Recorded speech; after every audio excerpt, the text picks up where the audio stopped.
Alfred Perlman. I'm a railroad man, and I'd like to tell you something about our railroad and what we're doing on it. People tend to take the railroad pretty much for granted. We in the railroad business probably haven't told the story of the changing conditions in our... I'm Phil Bell. I'm a railroad man too, and trains are in my blood. Today, railroads are telling the story of everything they do for America, right here on the All Aboard podcast.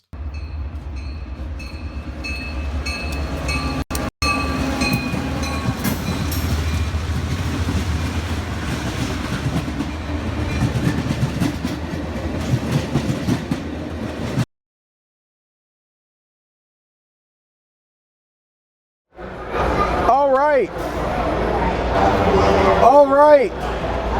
Sorry, everybody. I had to push a few buttons there to make sure that we got everything correct.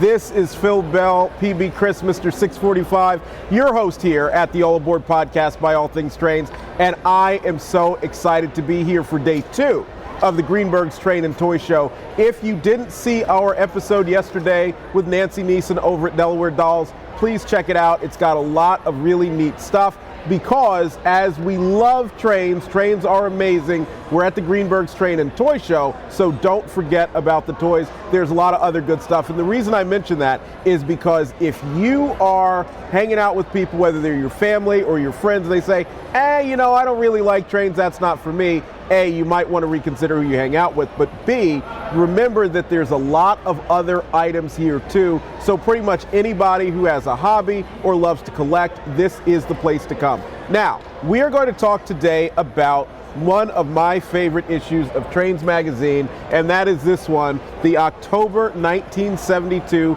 issue of Trains, which has on the cover the strange story of the Snuff Dipper and the Yellow Dog. And if you have been a follower of this podcast, you know very well that I love to go through some of the old Trains magazine issues,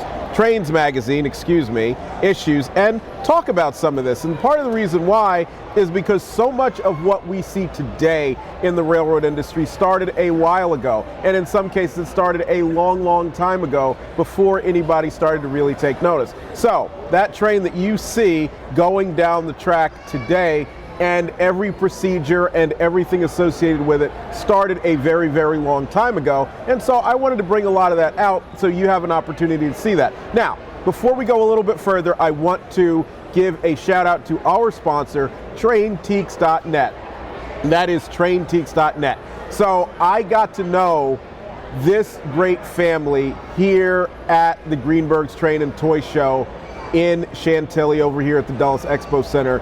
They're great people from Connecticut. They love trains. They have an amazing stock of O-scale, Lionel, you name it. They're amazing. And they've also got some HO and otherwise. So what I want you to do while you're watching this video is on your phone or whatever device you're not using to watch us, follow them on Instagram, on Facebook, and of course, visit their website, trainteeks.net. Now, let's get to the Snuff Dipper and the Yellow Dog so that we can start to see a little bit more of what I am talking about. Now, the first thing I want to highlight, and let me get this open for you here, is the cover.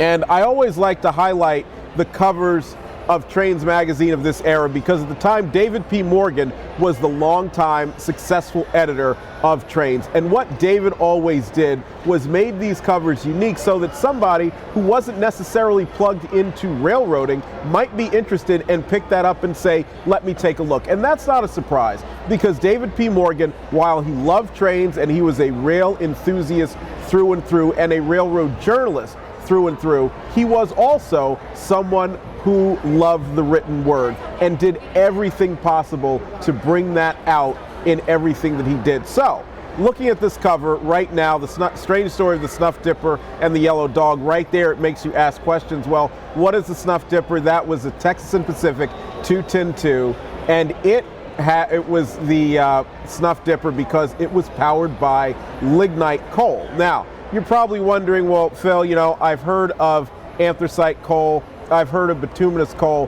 What is this lignite that you're speaking of? Well, lignite is what some people call almost coal.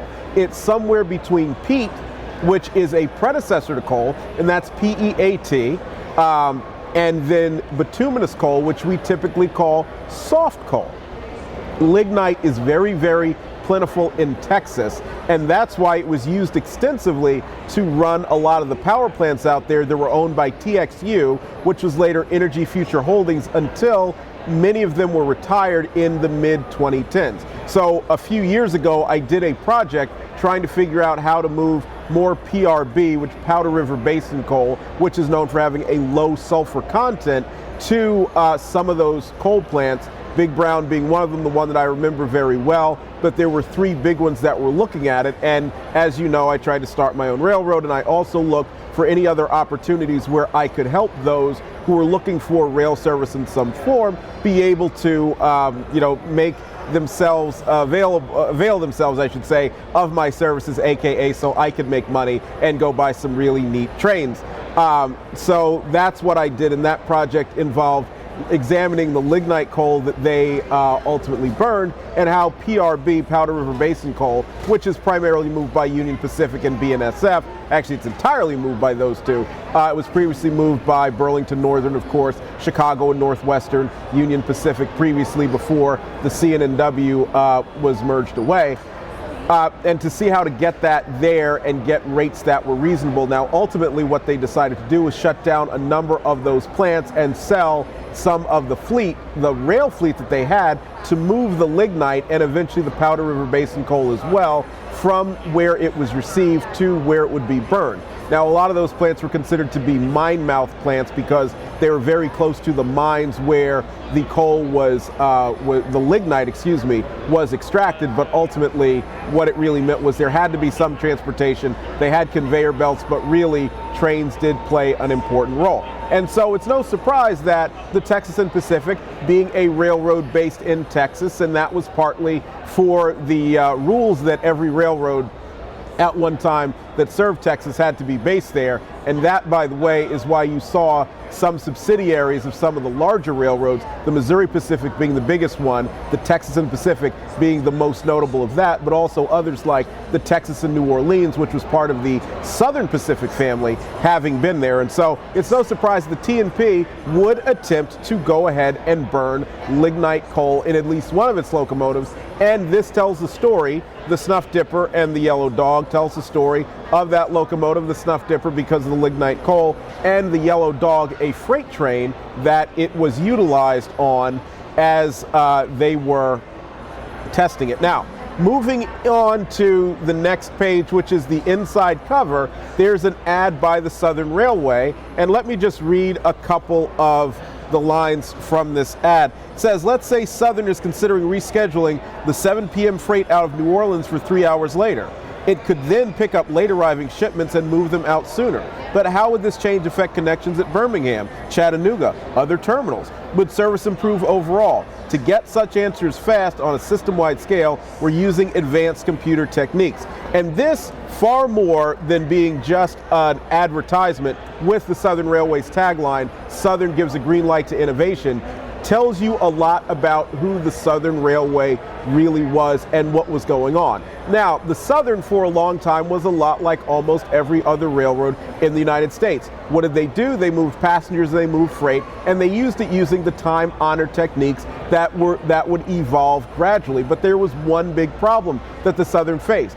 It was not in great financial condition. Now, for those of you who have followed us for a long time, or for those of you who have been, like me, reading a lot of the Railfan books and otherwise, and being on forums and so on, we tend to think of the Southern Railway as being a stalwart financial success. It was one of the best railroads in the country, and it was by the end of its time. However, for a very long time, the Southern Railway actually struggled. And one of the stories is that President DeButz, Harry A. DeButz, and that's who DeButz Yard in Chattanooga is named for, and no jokes please, that really was his name. You can check it out. He is said to have kept a bankruptcy petition in the drawer of his office because in the 1940s and into the 1950s, the Southern Railway was in a precarious financial position.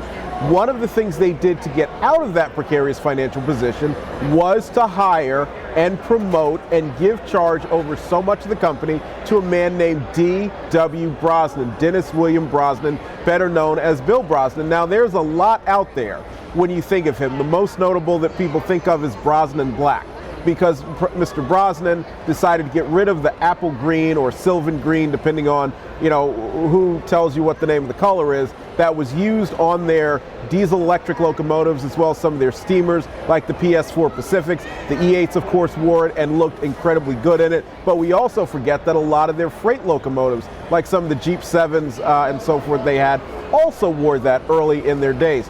He replaced that with what we call the tuxedo scheme. So if you ever see the Savannah and Atlanta Heritage unit, and it looks a lot like a Southern painted unit, except it has Savannah and Atlanta logos and lettering, that is the scheme, which is an SD70 ACE. For those who are out there and looking for heritage units, that is the scheme that Bill Brosnan introduced on the Southern Railway. It was a great way to save money. I guess black was probably cheaper than the sylvan green, I'm assuming.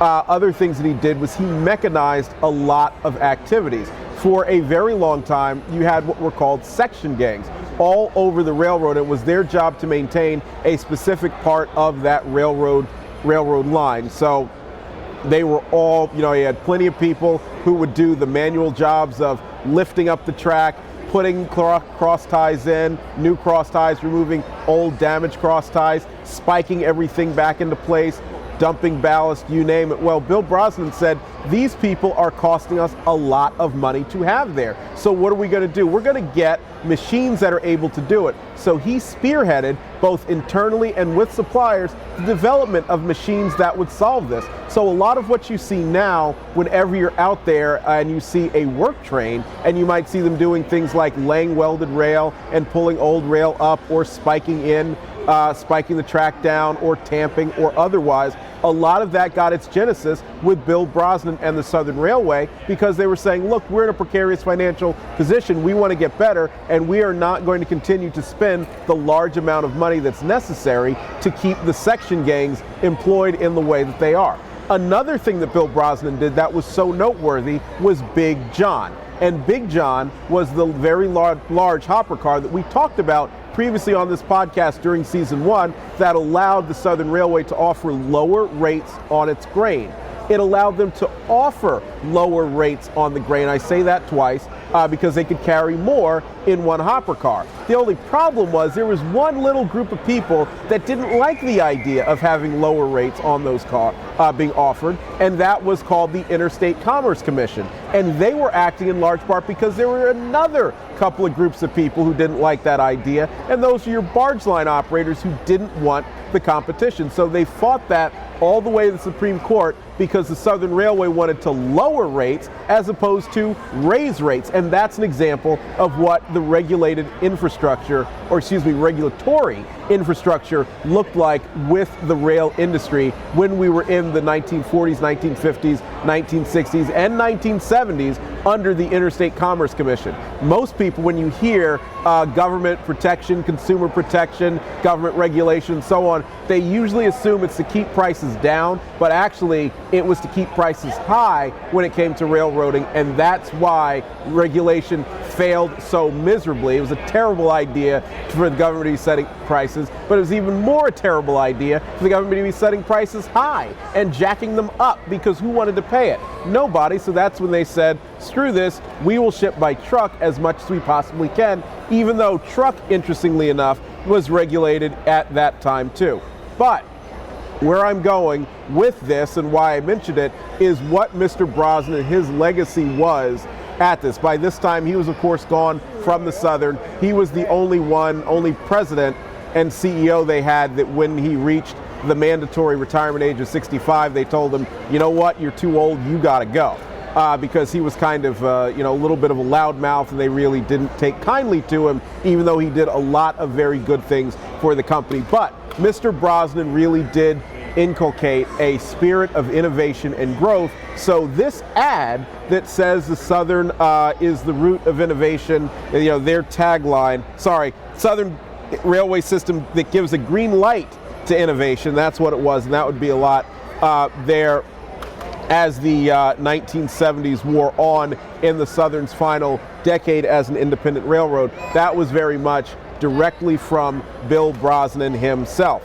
Now, going on to the next slide we've got here, it takes us all the way to page 3, the news and editorial comment section, and specifically about that G in ICG. Now, this is a discussion, as you can see, of the Gulf, Mobile, and Ohio. And a lot of people tend to forget about the Gulf, Mobile, and Ohio, largely because it went out of existence in the early 1970s, and its name went out of existence fairly quickly because of the company that took it over, which was Illinois Central, and the Illinois Central Gulf, which is what it became. Now, we mention this because this is, again, very demonstrative of what railroading was in the 1950s, 60s, and 70s. The Illinois Central and the Gulf, Mobile, and Ohio went between the same two regions, the Midwest, specifically Chicago, and the Gulf of America, called something else at the time, but it's the Gulf of America, in the New Orleans, Mobile area. And so it really did follow a lot of that Mississippi River traffic. Both of those railroads, the Illinois Central and the Gulf, Mobile, and Ohio, competed with each other, but they also competed with your riverboats that are a very, very large, and have been since the beginning of the Republic, way of moving people, of freight primarily, but for a while people too, up through the center of the country. So the Gulf, Mobile, and Ohio was formed as a merger, and I believe, and I'll make sure I get this right because I don't like to dispense bad information to you, it was a 1940s merger between the Gulf, Mobile, and Northern, and the Mobile and Ohio. And these are two railroads that, you know, most people don't really remember very much, again, because they went out of existence, or off the scene, I should say, fairly early. But what's interesting is the Gulf, Mobile, and Northern had been run by a banker, as it describes here, named Ike Tigret. And he decided to merge the Gulf, Mobile, and Northern with the Mobile and Ohio, and that's how you got from being a Gulf Coast area system to one that ultimately penetrated the Midwest. Later on, they would acquire the Alton, the Chicago and Alton, from the Baltimore and Ohio, or I should say acquired it after the Baltimore and Ohio cut it loose in the late 1940s, and that's what brought them in to Chicago and also took them out to St. Louis. So that beautiful paint scheme that you remember of a light red and a maroon with the yellow GM&O logo on the front, usually on your F units, F3s, and a number of E units, E7s and E8s, that came from the Chicago and Alton Railroad. So that's what was so interesting there. But it's also noteworthy to think that Ike Tigret, as it mentions, he was a banker. He was not a trained railroader. This was not somebody who had come up through the ranks as being a conductor and a brakeman and working in train service and so on. No. This was a banker. He took control of the railroad. And this is something that happened fairly often during the early years of railroading. You had people who had far less of a full rail background being involved. And that's why when today we talk about hedge funds such as Ancora Holdings going in and having a lot of influence at Norfolk Southern, or the Children's Investment Fund, which for a little bit more than a decade ago, or probably about 15 years ago, was pursuing CSX. A lot of times you hear people say, oh, this is crazy, these hedge funds are coming after our railroads, it's unfair. It's actually not unfair. It's nothing different than what happened in the past. Ike Tigret is one example. Another example was Cyrus Eaton, who had a very, very strong influence with the Chesapeake in Ohio as a result of his friend Robert R. Young taking that railroad over and managing it as part of taking over the old Allegheny Corporation empire that was so influential and had created a railroad empire of its own. And by the way, I'd like to add that while we're talking for a moment about hedge funds, the people who ran Allegheny and controlled the Chesapeake and Ohio, controlled the New York Central, controlled the Erie, controlled the Nickel Plate, let's remember they were real estate developers building Shaker Heights in Cleveland, as opposed to, again, up from the ground railroaders. So this tradition of having non-railroaders coming in and getting involved and trying to do interesting things in terms of growing railroads from a financial standpoint, that is very much something that is a tradition.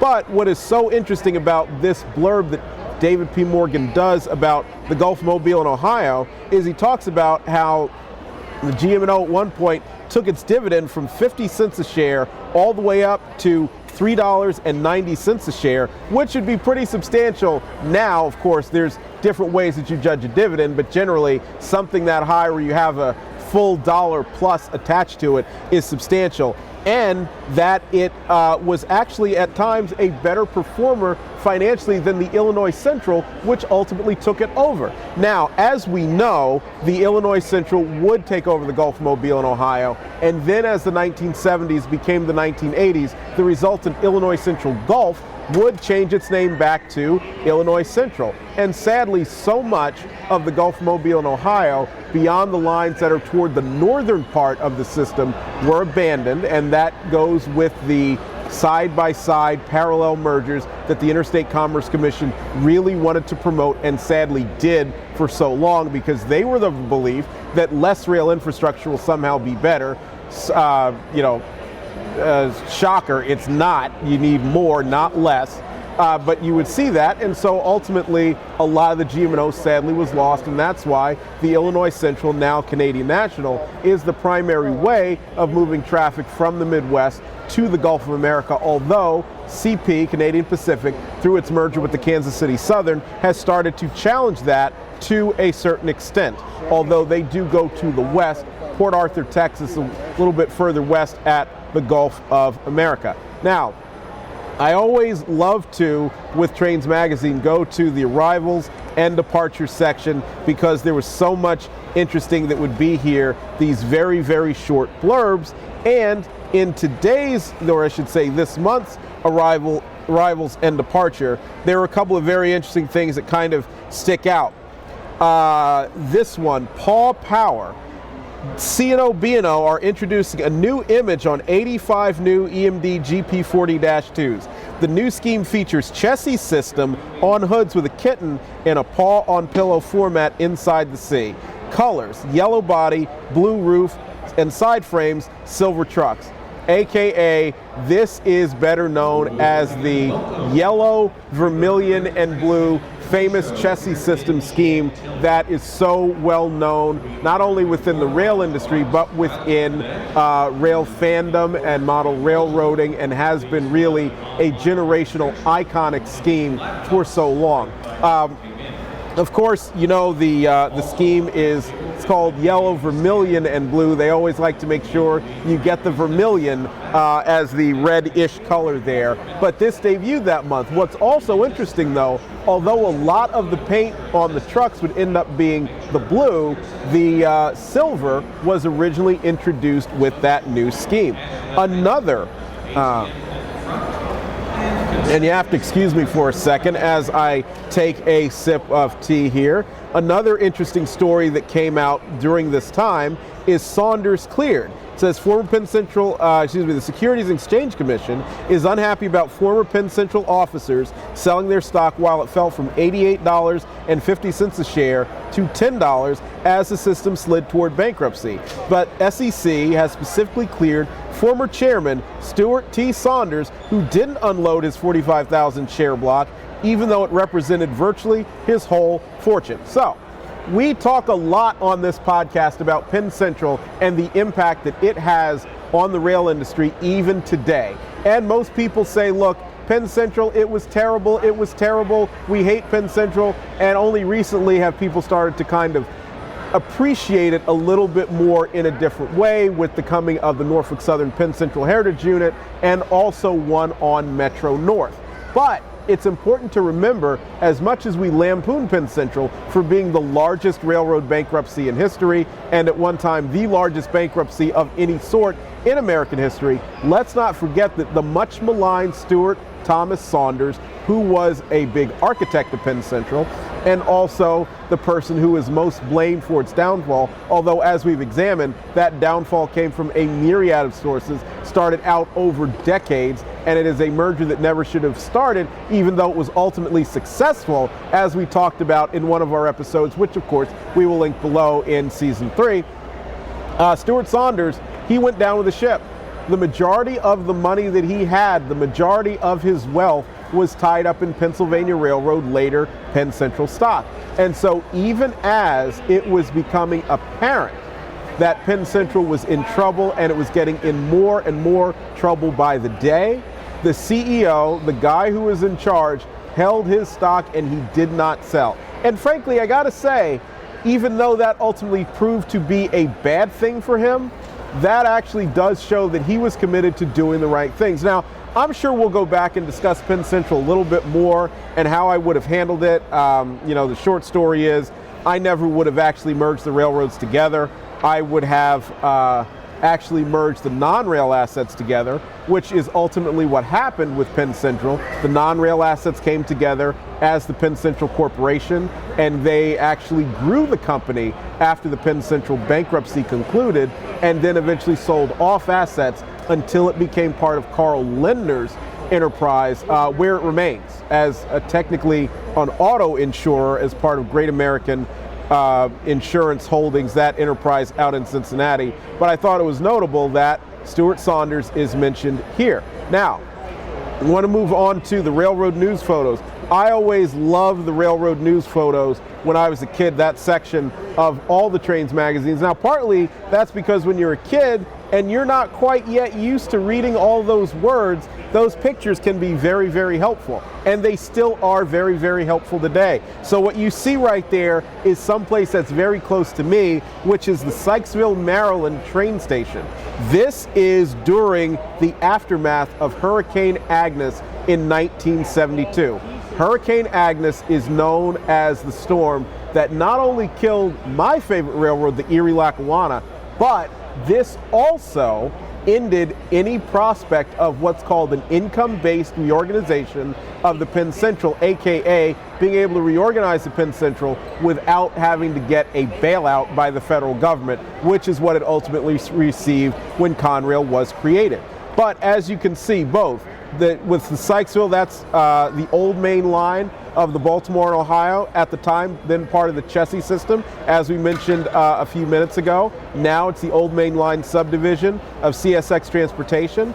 And then here's another picture of a Pennsylvania Railroad freight damn near underwater on the Port Road branch on the way to Harrisburg, Pennsylvania. And you can see how close to being completely submerged it was, and that gives you an idea of the devastation that Hurricane Agnes wrought on the entire Northeast and Mid-Atlantic region. It was so difficult. And wait, we have Nancy Neeson from Delaware Dolls. She's coming over. Let's stop for a second. Hey Nancy, why don't you join us for a minute? Have a seat. I would love Here, to. sit Thank down. You, This is what happens when you're on site and you're broadcasting. You get people joining you. All right, Nancy, go ahead and have a seat. I'm going to move over, and we'll make sure to get you on camera here with us. And you can tell we've got a tight spot here, so I got to move everything around. But that's how we roll. So let's get you all mic'd up here, Nancy, and in a second we will have your face on, and our buddy Mike Allen, he's got the table right next to the All Things Trains studio. By the way, sponsored by the Tower K Group. And that's one thing I forgot to mention. Oh, Nancy, why don't you move over so you'll be on camera. Wonderful. Since the last couple of times we were with you. All right, just a little bit more. If you have any questions, just here you let are. me know. So since the last time, moreover. yeah. Thank you. Hey, we've got people who could be directors here at the train show. Directors. Yes. Since we are our last season 3 of this show, we have actually become part of the Tower K Group, which is a political intelligence fundraising organization. So we work with nonprofits, we work with for-profits, we work with individuals. We have a big media shop as well, and so All Aboard Media, now part of Tower K Media and part of the Tower K Group. So Nancy, why don't you tell us a little bit about how day 2 of the Greenberg Train and Toy Show is going? It's going fabulous. We are meeting wonderful people, having great conversations. People love to come out and just experience nostalgia. It's amazing. I just love it. Okay, very cool. Now let me ask you this. So how old were you in 1972? I think I was 6 years old. You're 6 years old. Do you remember Hurricane Agnes? Vaguely. Vaguely. Okay, so Let's talk about it. Yeah, so that's what we were just talking about, that there was a lot of devastation from Hurricane Agnes, and as far as the railroad standpoint, it tore up a lot of rail lines. It ended up basically killing 2 railroads, the Erie-Lackawanna and the Penn Central. The Penn Central was already half dead. Okay. And your father rode on Penn Central, right? I'm He sure went to he did. Yes, went to work, right? Out of Marcus Hook. Okay, very Out of cool. Marcus Hook up to Plymouth Meeting. Okay, wow. Yes. That's quite a commute, actually. Well, he did it, or sometimes he did drive, but I don't remember. I was probably 6 years old in 1970, maybe 1971, when their office opened in Plymouth Meeting. The building is still there. And I took my first ride on a train. Okay. And it was that. You've seen the ticket. Yeah. They punched many times. And I think it was 1971 when we took our trip up there, and he made that commute, or he could drive. And that's quite a drive from Wilmington, Delaware, to Plymouth Meeting. Right, and so you grew up in Wilmington. I did, yes. I grew up in very, very north Wilmington, almost right on the Pennsylvania line. Now, for those who don't know, the reason why they like to talk about North Wilmington is that's because that's as far away from Joe Biden as you can get and still be Not in... far enough. Not far enough. Now, so let me ask you, so your first train ride was in the early 70s. Right. Do you remember anything about it? I remember something amazing about it. There was a conductor on the train, the guy who punched the tickets.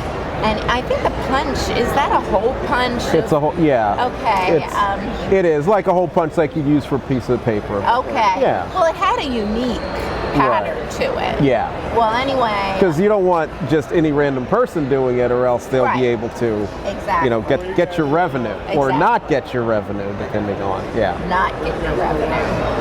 But anyway, this particular conductor, I was a little kid. I was a cute kid.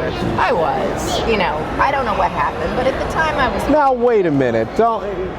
I was a person who was not that cute a kid, but I'm very handsome now, especially Big Gretch if you're out there watching. But no, so you were a cute kid, and what? Anyway, I think this guy wanted to make my first train ride memorable, and he certainly did, because he kept coming up to me and punching my ticket to the point where it was kind of annoying at some point. So he punched it, and he punched it, where there's barely any ticket. Almost no ticket, okay. But I will say it made the train ride very memorable to me, and I remember that as my first train ride, and I can't forget it. And my mom and dad saved the ticket, and you've seen it. Yeah. It's in an album. So it was a very special train ride up to Plymouth Meeting, and I'll never forget going to the office and seeing my dad's office and where my dad worked. So it was very special. Very cool. So we're talking about your first train ride in the early 1970s. Now, a few years ago, about 4 years ago, we took a train ride, right? Yes. Tell everybody about that and how we ended up on the train, and whose idea it was to get on the train, because it's going to be unique. It's quite the story. Well, first of all, let's talk about Frontier Airlines. Yes. And what a debacle they are, how evil they are. The FAA should shut these people down. They're just the worst thing that has ever. So we were down in Orlando at the CPAC convention in 2020, of all years to be there. 21. It was early 21. That's right. 2021, when things were still ridiculous as a result of the COVID virus. So we were down there, and we had to make the train, or the plane, Frontier Airlines. But President Trump was speaking, and we just had to stay as long. We kept drawing it out to hear President Trump's speech at CPAC. He's the keynote of all the days, so So we kind of didn't get to the airport as soon. Well, we got there 2 hours before, but the line for their ticket counter, where they have like 2 people manning the ticket counter, was ridiculous. So we were in line for quite a while, and when we got up to the counter, the agents told us rather abruptly that we couldn't go through security. We could not board the flight. We had missed the flight. Even though we had like 35 minutes to make the flight, they would not let us go through. And they said, you're pretty much... it's just bend you're over. SOL. Yeah. And the next flight back on Frontier was not for 2 days. Yeah, well, it was Tuesday. Yeah. Yeah, they told us. So what do 3. Yeah, you were Sunday, Yes. Monday, Tuesday. Yeah, so it was 3 days. Yeah, Tuesday. Yeah. Oh, well, we can get you out of here on Tuesday morning. Right. Yeah, right. So then what are we going to do? We had a friend with us who needed to get back to work on Monday. Yep. Monday morning. Monday morning, Yep. So we're sitting there, we're in the little waiting area, and you have probably seen this waiting area because a couple of years ago I made a video after I was denied boarding because I would not allow myself to be sexually assaulted by the TSA from that same waiting area. But this was before that, and we're sitting there, and our friend says, well, hey, let's take the train. And I was sitting there like, that sounds like something I would say. Wait, that is something I would say. So we got tickets on the train, and I did something that I don't ordinarily do, which was got a sleeping car. First class ticket. It's the first class ticket, because here's the deal. I love to go first class. I really, really love to go first class. But you know me, if I'm traveling somewhere, I'm almost always saving my money for what I do when I get to the somewhere. So whether it's I'm going to spend a lot of money on some really good food, good drinks, and of course train museums when I get wherever I'm going. So all right, I'll ride coach. And I've been riding coach for a long time. But you said... Did I say that? Oh, yeah. What did you say that you were so enthusiastic about sitting in an AM coach for close to 24 hours? Yes. You said that, or you said no? There's no way. Well, I'm not doing that. I'm not going to do that. No, I'm not good. The coach people. Right. So coach people. Nancy said, I am not going to be one of the coach people, and so they got a roomette. And I said, well, you know what? I'm not going to be left out. I'm getting a roomette. And the other thing I thought about too was, I'm going to have to sit there in that coach with somebody walking by and saying, hey, are you wearing a mask? You're not wearing a mask, because at the time Joe Biden was president and he had mandated that we had to wear these hoax masks the whole time. And I wasn't going to sit up there, but you could sit in your sleeping car and close the door and you didn't have to worry. They wouldn't bother you then. So I sprung for it. I was in the roomette right across from our friends, so Nancy and our other friend, and so we had a great time on the Silver Meteor, leaving Orlando, going up to Jacksonville. I got a chance to look around the Jacksonville station. I think we went in during the layover there, and Nancy had to listen to my stories of this is what it was like when my grandmother and I would get on the train from right here, and this is how it used to be. And I'm pretty sure after the third one, she tuned out, which I guess is reasonable, because you know me, I can tell a lot of stories. But going up and then eating, we ate, had really good food in the diner. Car, really good drinks. Yep, great drink. Yes, oh, that was great. And we were a little delayed, but next morning around, I think it was 8 a.m., 8:30, we got to Washington Union Station and just had a fun trip coming back up from Orlando. Yes, we Impromptu. did. Yes, we did. And Phil was living the high life. And so we love the coach people, don't we? Look, I've been a coach person for generations. My first trip was on board an Amfleet 2 coach on Amtrak Silver Star in 1985. So yes. Yes, we do. But we were just very privileged and extremely lucky. No, not lucky, but we had a great time.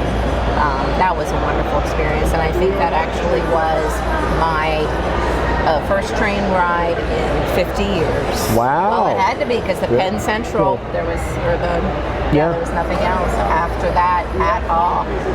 And as a historical context, and you'll appreciate this, we joke about coach travel, but the truth is, for a very long time, in the rail industry, the coach people were seen as being less than. They were low on the totem pole. They were probably lower than homeless people. And I'm not saying that to be flippant, it's true. We like to romanticize eating in the diner and doing this and doing that and doing the other. But the reality is, if you were in coach, you had very little in terms of opportunities and amenities and so forth. You had that. That's also why in the 1940s and early 1950s, when these new coaches were being introduced, the ones built by Budd and Pullman Standard, American Car and Foundry and so forth, that was such a dramatic departure from what had been offered before, and that was a major elevation in it. So as strange as it is to say, the Amtrak coach experience is a lot different, a lot better than, let's say, the 1920s, 1930s experience. Right, yeah. So there's a little historical context to our joking here. Now, I've got to ask, before we get out of here, where is the next place you want to take a train? Where would you go? I would say California for the Barbie show.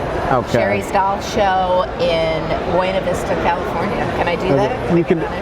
Now, where is Buena Vista? That's Southern California, right? Right next to Anaheim, very, very close to Disney World, right? Right. Is it Disneyland.